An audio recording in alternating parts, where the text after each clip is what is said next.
Hello friends. मुझे उम्मीद है कि आप सब लोग खैरियत से होंगे। आज मैं आपके लिए जो टॉपिक लेके आया हूँ वो है equations of motion. Equation of motion जो है वो फिज़िक्स के स्टूडेंट होने के नाते या साइंस के स्टूडेंट होने के नाते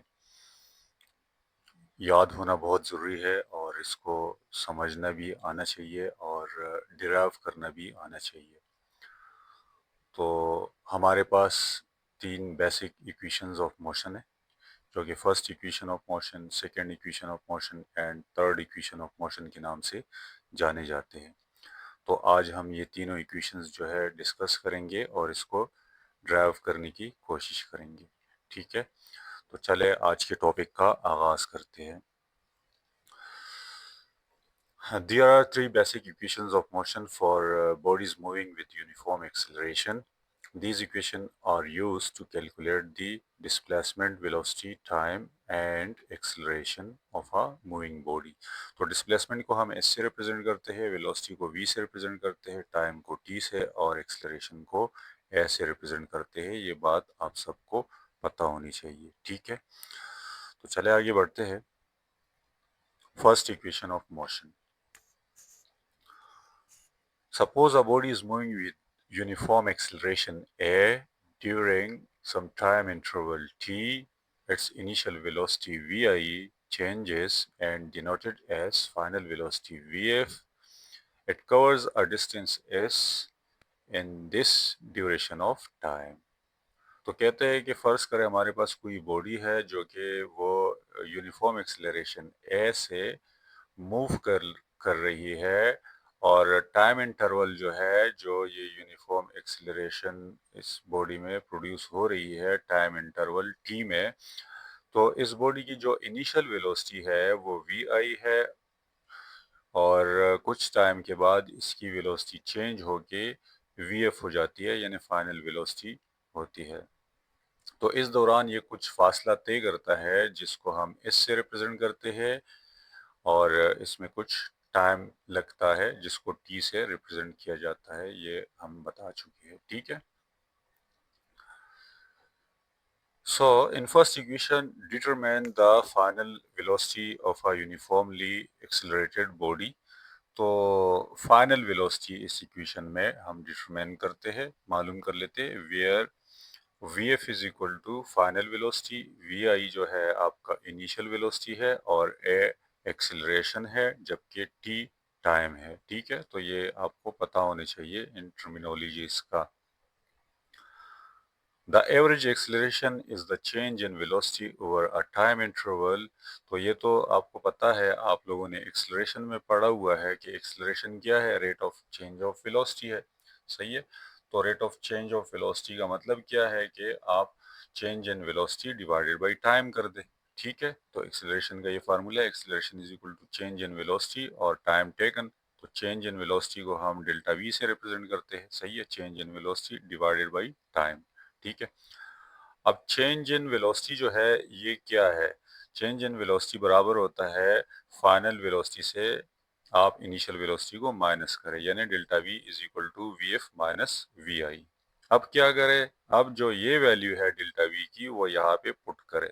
तो चले पुट कर देते हैं। इस इक्वेशन को हमने लिया, इसकी जगह हमने ये we F minus V I को पुट किया और टाइम से डिवाइड किया। ऑलरेडी टाइम से डिवाइडेड है ये। ठीक, अब क्या करें, अब ये t जो है ना, t को इस a के साथ मल्टीप्लाई करें। इक्वेशन के इस साइड पे ये क्या है, डिवाइड में है। तो जब आप डिवाइड में कोई वैल्यू होती है और आप उसको इक्वेशन के दूसरी तरफ भेजते हैं तो आप मल्टीप्लाई कर लेते हैं। ठीक है, और ये बात मैं एक वीडियो में बता चुका हूँ। तो चले इसको मल्टीप्लाई कर लेते हैं, तो ये 8 ही हो जाएगा और V F minus V I equation के इस तरफ बचा। ठीक है, अब क्या करें, अब इस इक्वेशन को आप सिर्फ रीअरेंज करें। तो चले रीअरेंज करते हैं। तो 80 हम क्या करते हैं कि इस वी आई को हम इक्वेशन के इस साइड भेजते हैं।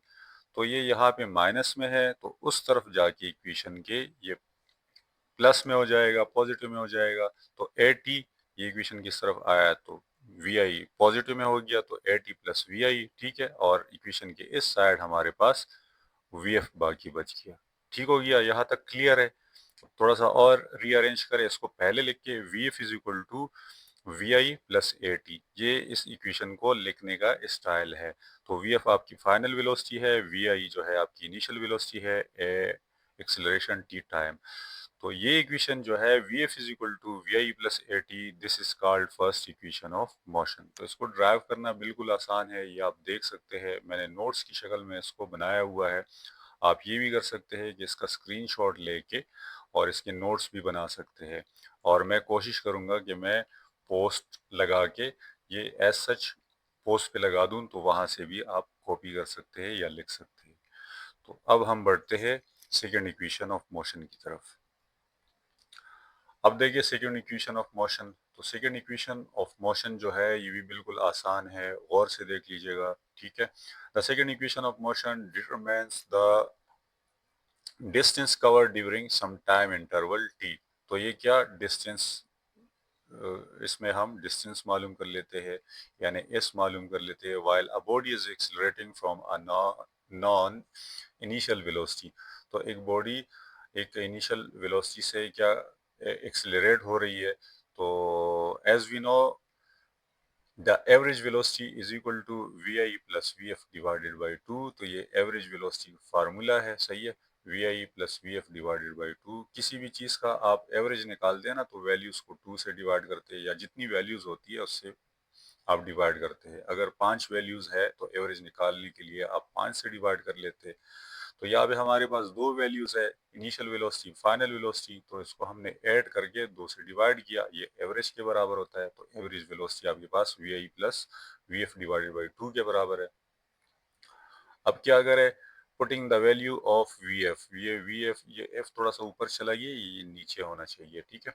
तो V F, putting the value of V F we get, तो हम क्या करेंगे कि इस इक्वेशन में हम वी एफ की वैल्यू पुट करेंगे, सही है। तो average velocity is equal to V I, अब देखो ये वी आई अपनी जगह आया, अब इसकी जगह हम वी एफ की वैल्यू पुट करते हैं। वी एफ की वैल्यू क्या है, फर्स्ट इक्वेशन ऑफ मोशन में आपने देखा कि V F is equal to V I plus A T, इस चीज के बराबर है, V I plus A T इसके बराबर है वी एफ। तो हमने क्या किया, इसकी वैल्यू यहाँ पे पुट की, यही इक्वेशन हमने लिखा, लेकिन इसकी वैल्यू हमने यहाँ पे पुट करी, और डिवाइडेड बाई टू, ये डिवाइडेड बाई टू अपनी जगह आया। तो वी एवरेज यानी average velocity is equal to V I, एक ये है, तो टू वी आई बन जाएगा। तो two V I plus A T अपनी जगह, डिवाइडेड बाई टू अपनी जगह, ठीक है, यहाँ तक क्लियर है। आगे देखें, as we know that average velocity is equal to S divided by T, ठीक है। तो डिस्टेंस डिवाइडेड बाई टाइम या डिस्प्लेसमेंट डिवाइडेड बाई टाइम, तो ये इस ओवर टी है। तो हम क्या करेंगे, इस जगह हम इस ओवर टी लगाएंगे, तो चले लगा लेते हैं। ये देखिए हमने लगाया, इस वी एवरेज की जगह इस अपॉन टी हमने लगाया, सही, ठीक हो गया। और ये two V I plus A T divided by two ये अपनी जगह आया।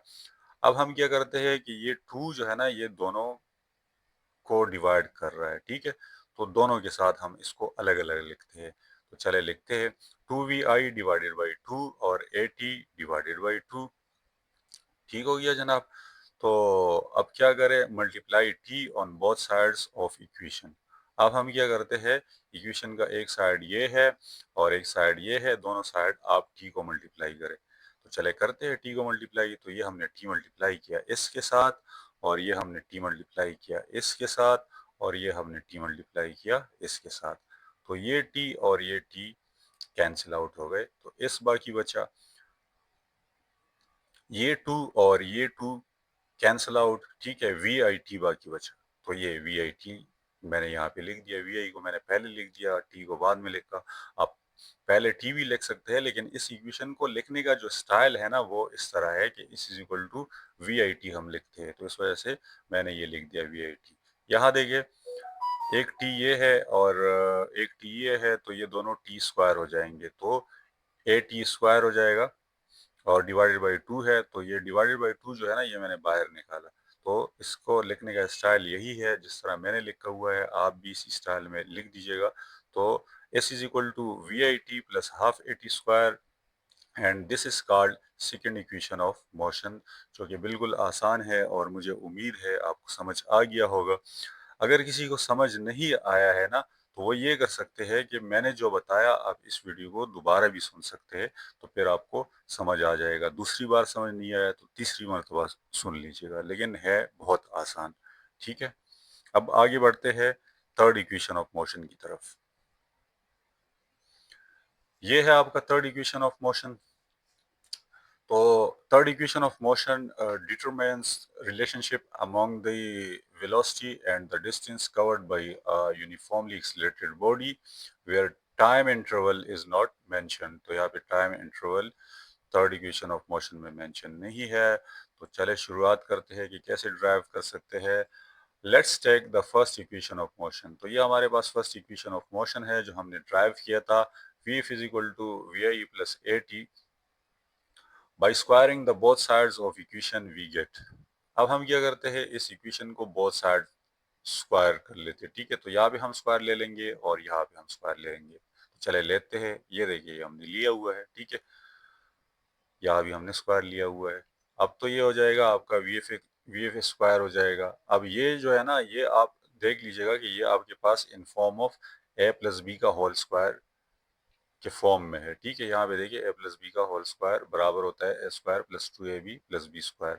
तो यहाँ पे हम ये फॉर्मूला ओपन कर लेते हैं। तो जब हम ये फॉर्मूला ओपन करेंगे तो ए का स्क्वायर यानी ए की जगह वी आई है और बी की जगह ए टी है। तो ए का स्क्वायर यानी वी आई का स्क्वायर प्लस टू ए, ए की जगह ये है, बी, बी की जगह ये है, लगा दिया हमने, प्लस बी का स्क्वायर, बी की जगह ये है, ए टी का स्क्वायर। ठीक हो गया। तो वी आई स्क्वायर अपनी जगह, ये बन जाएगा two V I A T, ये बन गया two V I A T plus A square T square, चूंकि ये स्क्वायर जो है ए और टी दोनों के ऊपर है तो दोनों के ऊपर लग जाएगा। ठीक है जनाब। तो V F square is equal to V I square. तो ये अब हमने यहाँ भी क्या किया, अब हमने ये किया कि यहाँ से हमने टू ए को कॉमन लिया। ठीक है, तो जब हमने टू ए कॉमन लिया, यहाँ भी क्या बचा, यहाँ पे बचा वी आई टी बचा। क्या बचा, वी आई टी। ठीक है, टू ए तो कॉमन हमने निकाला है। यहाँ पे देखिए, यहाँ पे ए तो है लेकिन टू नहीं है। तो जब टू नहीं है और हमने कॉमन तो निकाला हुआ है, तो फिर हम क्या करेंगे, इसको बैलेंस करने के लिए हम टू से डिवाइड करेंगे। तो इस वजह से हमने टू से डिवाइड किया हुआ है। इस तरह कि अगर हम इसको दोबारा मल्टीप्लाई करें ना, तो इससे ये आपके पास आ जाएगी, यही चीज जो है वो ये वापस आ जाएगी। सही है। तो यहाँ पे आपके पास अब क्या बचा, ये ए स्क्वायर है। तो ए चूंकि एक हमने कॉमन निकाला हुआ है, तो यहाँ पे ए बचेगा, एक ए बचेगा, क्योंकि ये ए स्क्वायर का मतलब है कि यहाँ पे दो ए है, यानी ए इंटू ए इस तरह है। तो एक ए बचेगा और एक बाहर निकला हुआ है। बाकी टी स्क्वायर अपनी जगह और ये टू से ये डिवाइड होगा। सही है, इस कॉमन की वजह से। तो आगे V F square is equal to V I square plus two A. अब ये बन गया वी आई टी प्लस इसको ये डिवाइड बाई टू जो है इसको हमने पहले लिखा। सही है, क्योंकि कोफिशिएंट जो है वो पहले लिखा जाता है। तो हाफ ए टी स्क्वायर। अब आप ये देखिए, अभी आपने सेकेंड इक्वेशन ऑफ मोशन जो है वो पढ़ा और समझा। और सेकेंड इक्वेशन ऑफ मोशन जो है वो किसके बराबर होता है, S is equal to V I T plus half A T square के बराबर होता है। ठीक है, तो इस वजह से इस पूरी वैल्यू की जगह हम इस पुट करेंगे, क्योंकि according to second equation of motion we know that S is equal to V I T plus half A T square. तो अब हम यहाँ पे इस पुट करेंगे। तो चले करें पुट। तो V F square is equal to V I square two A, इसकी जगह आ जाएगा एस। तो ये देखिए एस मैंने लिख दिया। सही है। तो V F square minus V I square, इस वी आई को हम इधर लेके आए, यहाँ पॉजिटिव में है, इक्वेशन के उस साइड पे जाके ये नेगेटिव में हो जाएगा। तो ये नेगेटिव में हो गया, V F square minus V I square. यहाँ भी क्या बचा, टू ए एस बचा। ठीक है, तो अब इसको हमने पहले तरतीब से क्या रीअरेंज किया, two A S is equal to V F square minus V I square and this is called third equation of motion. तो ये आपकी तीनों इक्वेशन ऑफ मोशन हो गए हैं, जो कि बिल्कुल आसान है। और मैं कोशिश करूंगा कि मैं इसकी पोस्ट भी लगा दूं, आप इससे लिख भी सकते हैं। और अगर किसी को समझ ना आया हो तो वो वीडियो को दोबारा सुने, 3 मरतबा सुने तो आपको समझ आ जाएगा। फिर भी अगर आपको कोई मसला हो, कोई परेशानी हो या कोई क्वेश्चन हो तो आप कमेंट सेक्शन में लिख सकते हैं, ठीक है? तो आप वीडियो को लाइक कर दीजिएगा, अपने फ्रेंड्स के साथ शेयर कर दीजिएगा, ठीक है? और इस तरह मज़ीद इन्फॉर्मेटिव वीडियोज़ के लिए चैनल को भी सब्सक्राइब कर दीजिएगा। आप सबका बहुत शुक्रिया। Take care. अल्लाह हाफ़िज़।